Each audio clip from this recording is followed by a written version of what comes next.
প্রতিদিন বন্ধ হয়ে যাচ্ছে শত শত খামার। আসসালামু আলাইকুম। খানবাড়ি এগ্রো ইউটিউব চ্যানেলের পক্ষ থেকে আপনাদেরকে জানাই আন্তরিক শুভেচ্ছা ও অভিনন্দন। দর্শক, আপনাদের মাঝে আজকে আমি একটি বিষয় শেয়ার করব যে বাংলাদেশে প্রতিনিয়ত প্রতিদিন শত শত খামার বন্ধ হয়ে যাচ্ছে। আসলেও এর কারণটা কি?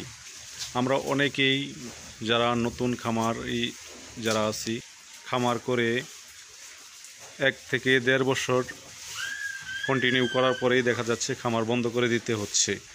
আসলেও এর মূল কারণটা কি? আসলেও এটা আমরা না বুঝে খামার করার কারণেই আমরা খামার করে লাভবান হতে পারি না। তাই একটা সময় আমাদের খামার বন্ধ করে দিতে হয়।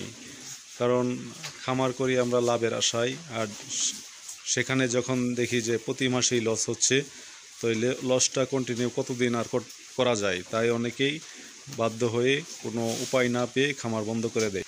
অনেকেই বাহির থেকে এসে 2টা গাভী কিনে, ওরা হিসাব করে যে 2টা গাভী আমার 30 লিটার দুধ দেবে, 30 লিটার দুধের দাম 1500 টাকা, গাভী খাবে 700 টাকা, পার ডে 800 টাকা থাকবে।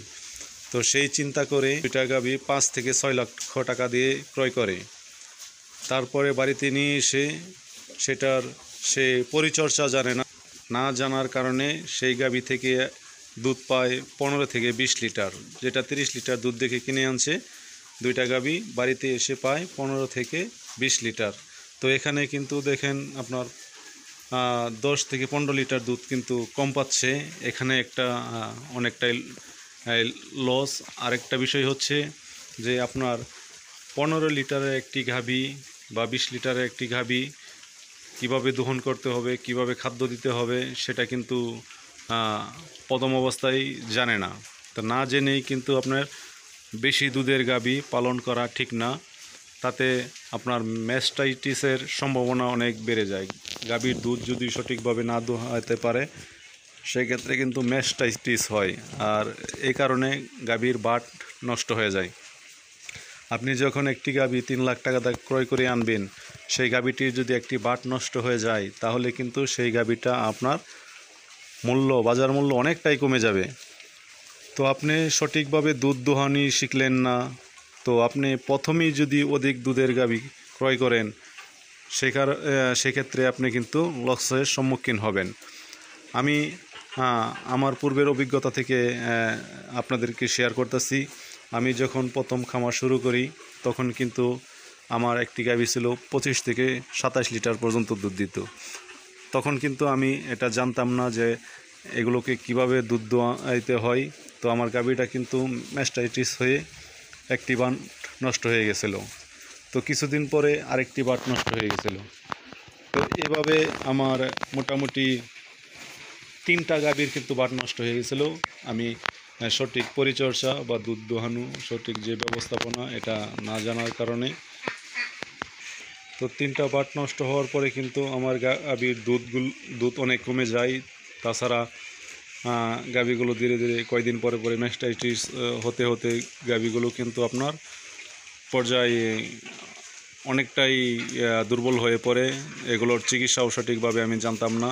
তো প্রতিনিয়ত ডাক্তার এনে এই চিকিৎসাগুলো দিতে হতো। ডাক্তার এনে চিকিৎসা দিলেও কিন্তু অনেক খরচ, আর সব কিছু বহন করে এক পর্যায়ে আমি গাভীগুলো বিক্রি করে দিতে বাধ্য হই। তো আমার সেই গাভীগুলো বিক্রি করার পর আমার মোটামুটি আপনার 5 থেকে 5.5 লক্ষ টাকা ওখানে লস হয়।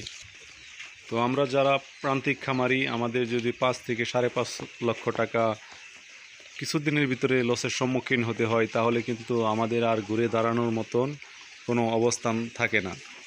তো আমার মতো অনেকেই না পেরে খামার বন্ধ করে দেয়। তো আমিও কিন্তু ওই টাইমে লসের সম্মুখীন হয়ে কিন্তু আমি বেশ কয়েকটা গাভী বিক্রি করে দিয়েছিলাম। তারপরে চিন্তা করছিলাম যে না, আর গাভী লালন পালন করব না। কিন্তু আল্লাহর অশেষ রহমতে আমি আবারও শুরু করছি। যে দেখি যে আমি শুরুটা আমার ভুল ছিল। তো আমি জানতাম না, বুঝতাম না, সেই কারণে কিন্তু আমার এই সমস্যাগুলো হচ্ছিল। তারপরে আমি অল্প দুধের গাভী থেকে শুরু করলাম, যে এটার দুধ দোহানো, এটার খাবার ব্যবস্থাপনা, এটার যে পরিচর্যাগুলো আছে, ধীরে তো আমি যেটা বলবো, যারা নতুন করে খামার শুরু করবেন তারা অবশ্যই প্রথম অল্প আকারে অল্প দুধের গাভী দিয়ে শুরু করবেন। প্রথম 8 থেকে 10 লিটারের গাভী দিয়ে শুরু করবেন। তারপরে আপনার আস্তে আস্তে অভিজ্ঞতা বাড়বে, আপনি আস্তে আস্তে বেশি দুধের গাভীগুলো লালন পালন করতে পারবেন। প্রথমে যদি আপনি বেশি দুধের গাভীগুলো লালন পালন করেন, সেই ক্ষেত্রে কিন্তু আপনার গাভীগুলো নষ্ট হওয়ার সম্ভাবনা সবচেয়ে বেশি, কারণ আপনি এটার কিভাবে পরিচর্যা করতে হবে এটা কিন্তু আপনি জানেন না। সেজন্যেই বাংলাদেশে প্রতিনিয়ত অনেক খামার বন্ধ হয়ে যাচ্ছে না বুঝে খামার করার কারণে। কারণ অনেকের টাকা আছে, 5 লাখ 7 লাখ দিয়েই প্রথম অবস্থায় 2টা বা 3টা গাভী কিনে অধিক দুধের কিনে হেরে সেগুলোর ব্যবস্থাপনা বুঝে না, বাটগুলো নষ্ট হয়ে যায়, বিভিন্ন রোগে আক্রান্ত হয়ে যায়, বা এদের কী পরিচর্যা এগুলো জানে না। তো জেনে বুঝে আস্তে আস্তে শুরু করতে হবে। আপনি 1টা 2টা করে শুরু করেন, একসাথে 4-5টা গাভী কেনার দরকার নেই। আপনি যখন আস্তে আস্তে শিখতে থাকবেন, আস্তে আস্তে আপনি এটার সংখ্যা বাড়াবেন। তো আমার এই কথাগুলো যদি কারো ভালো লাগে তাহলে আমার চ্যানেলটি সাবস্ক্রাইব করে আমাকে নতুন নতুন ভিডিও করার জন্য উৎসাহিত করবেন। সকলে ভালো থাকবেন, সুস্থ থাকবেন। আল্লাহ হাফেজ।